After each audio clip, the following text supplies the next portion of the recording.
Hey, had something on my mind here lately, and what I believe God has personally dealt with me on is that instead of, and not really in place of, but in addition to church.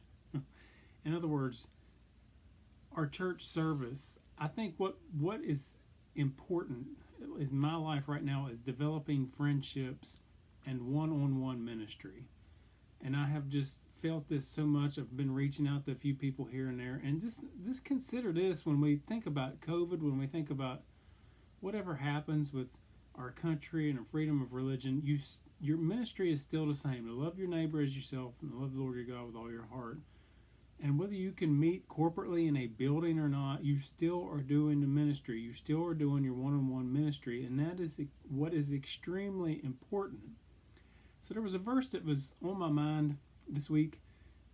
This video is on this verse, and here it is. And probably anybody that's listening to this video has heard this verse before, and this is King James, so it resonates, I think, a lot more. You just hear it. You've heard this before, but it's Proverbs 27, verse 17 says, "Iron sharpeneth iron, so a man sharpeneth the countenance of his friend." So just consider what he's saying, and I'm just thinking about analogies and whether you talk about symbolism or whatever you want to think of in this verse. But when he says iron sharpens iron, first off, I don't want to get into the chemistry of this, but I do understand it. I mean, this is basically, in some ways, this is considered the Iron Age itself when Solomon's writing this 1,000 years before Jesus Christ. Totally different time period, obviously, but iron was different in that it wasn't as pure, so you had different elements of carbon when it's heated. All these things are different than what you might see now. If you get just a piece of pure iron, it may be extremely soft when it's heated, on and on and on. And people can go in a little more detail on that than I can. But the point being that when Solomon wrote this, it makes perfectly good sense. They were using axe heads. They were using different things that were made from what they were calling iron, that sort of a thing. Where it wasn't necessarily pure iron. Maybe it had different elements involved. It's because you cannot, from my understanding, iron pure in nature is really hard to find. It's usually mixed with something else. And so they would use it for their instruments, their tools, and that sort of thing. Now, thinking about different analogies or whatever you want to talk about that would go with this. In the ancient world, if you were going to sharpen iron, it took time. And if you're going to sharpen the countenance of your friend, if you're doing one-on-one ministry, listen, it will take time. If a blade, when you're trying to sharpen something and a blade gets a little nick on it or it starts getting dull, you have to realize that maybe you're doing something wrong. I remember sharpening knives even as a kid, and you had that rock and you had to go a certain way, a certain level angle that you were putting that at. I can't tell you exactly what it was, but I can see it. I know about what I needed to do. Sometimes you'd make a little round motion on that rock. You could even take a leather strap or something like that to sharpen it, which in essence, I think goes along with the analogy as well, because people are different, and different people, you may be able to be influenced or influence people of different cultures and that sort of thing. The point would be that the people were submitted to God, and that is part of being sharpened. Whether you're the one sharpening or the one being sharpened, it's the submission. I think in a sense it's going on here as we think about this proverb. Iron sharpeneth iron, so a man sharpeneth the countenance of his friend. There is little that will go. I used to make the statement, to what would go on, through your kids and that sort of thing. And listen, that is important, but not everybody has kids, not everybody can have kids, but everybody can have friends. And at another place, when Solomon's writing, he says, "He who hath friends must show himself friendly." Anybody can learn to do that. Listen, I know for a fact that I'm not always the most friendly person, but I do have friends. And I think to invest in that person, those people, your friends, to reach out. For me, a guy, I'm a almost 46-year-old man. If I'm reaching out to friends, obviously this is going to be someone of the same sex. It's going to be another guy that I'm reaching out to. And men need ministry, I think probably even more so than women, because every church I've ever been a part of, seems to have a women's group that are doing things, but guys never do that. I don't want to say never, but of the churches I've been at, it seems less in the forefront that guys would have a separate ministry where they're encouraging each other, preaching each other, teaching each other. And listen, we need it. Iron sharpeneth iron. And hopefully as life goes on, maybe I can even help personally, whether it's with somebody else or whatever. We can maybe start encouraging some men together, more so than just Facebook, but face-to-face, one-on-one ministry where iron sharpeneth iron. Moving onward. When iron is brand new, this is my understanding, and it's true with knives, I think, as well. When it's brand new, it's harder to sharpen.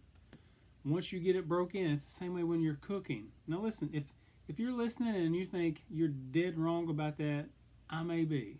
Some of these analogies as I was reading, I would see what other people would say. Some of them I kind of know for myself.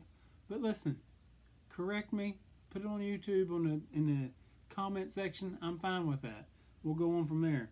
But here it is. When iron is brand new, it's harder to sharpen. And listen, when someone is young Christian, maybe they haven't been saved long, they may be a little harder to influence, harder to sharpen. But literally, you probably will get a better edge when you're done. And because it's not been chipped away as much, you don't have as much bad stuff to work with necessarily. But as that gets broke in, maybe, and as you've used that blade, it's got dull, you go to sharpen it again. A lot of times it will be easier to sharpen the second or the third time.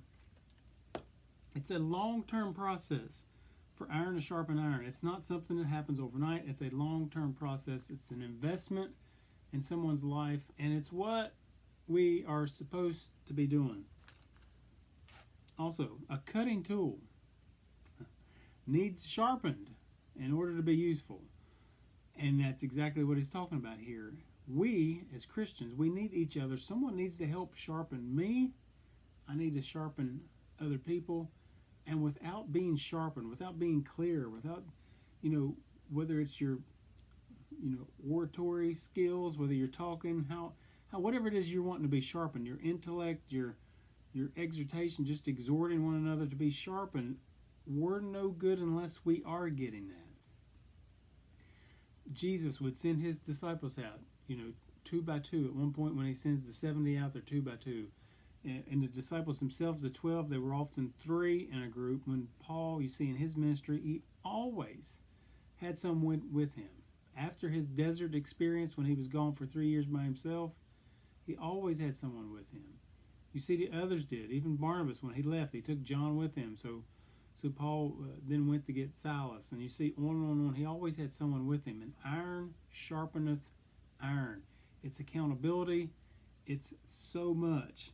And that would be one thing about it. It is when you're sharpening iron, when you're sharpening someone else, it's more than just saying, hey, what's your favorite Bible verse?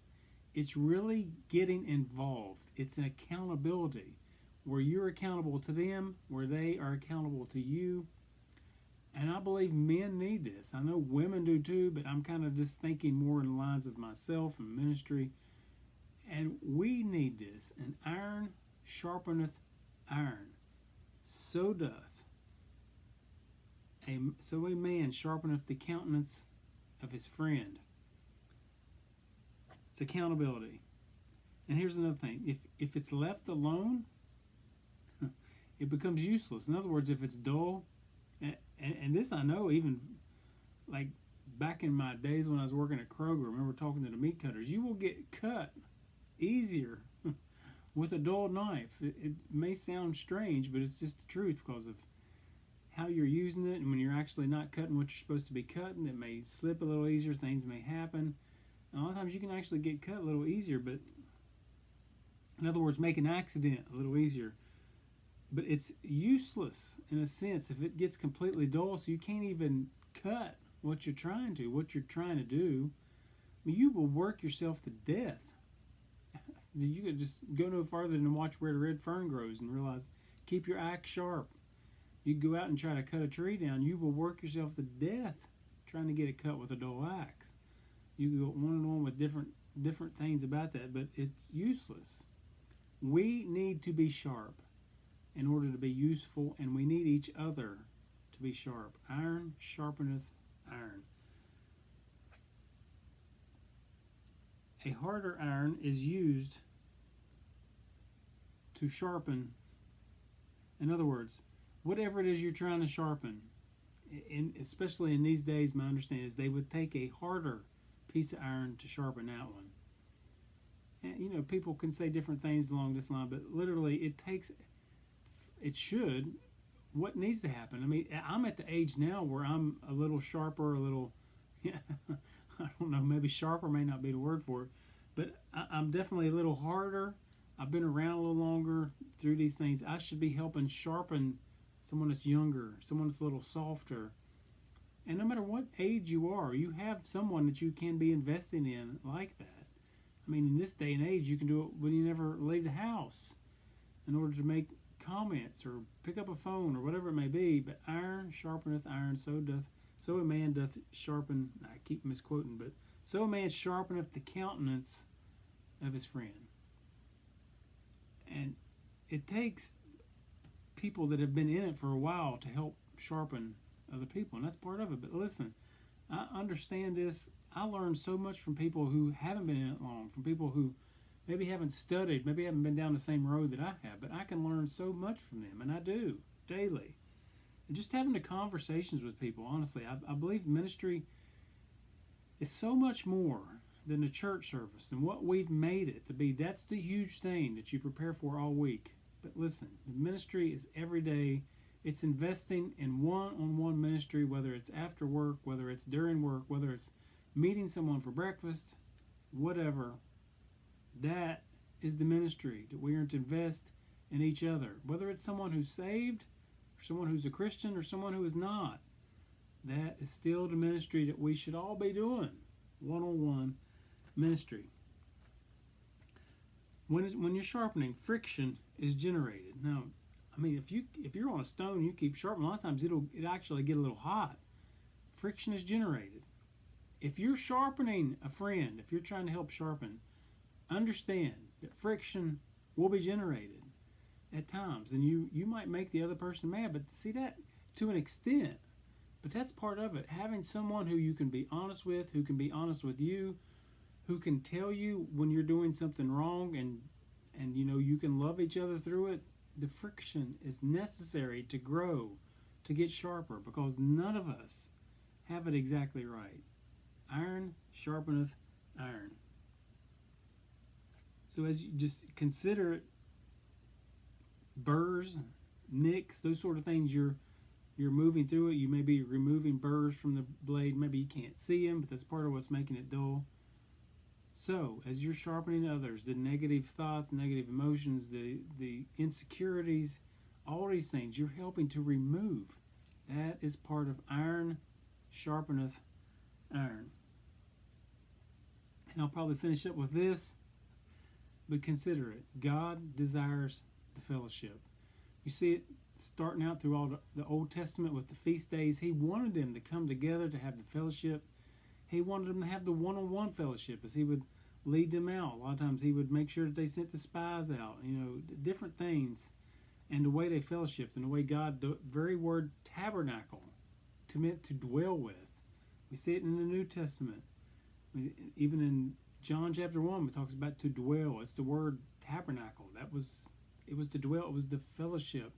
God desires our fellowship with him, and he wants us to fellowship with one another. It's so evident after coming through what we have with COVID, with being out so far away from people, not being able to be around people. I think ministry, one-on-one ministry, which is something we should have been doing all along. If you can't go to church, one-on-one ministry is still important. If you're a leader, if you're someone that's trying to help minister, you should still be able to go to the house of someone, stand outside to see if they need something, to talk to them, to be there for them. It is so extremely important. I'm not saying I've done well at this, but I'm saying that I've been convicted by it, and I know I need close friends. I know I need to be ministering one-on-one, because iron sharpeneth iron. And that is the video for today.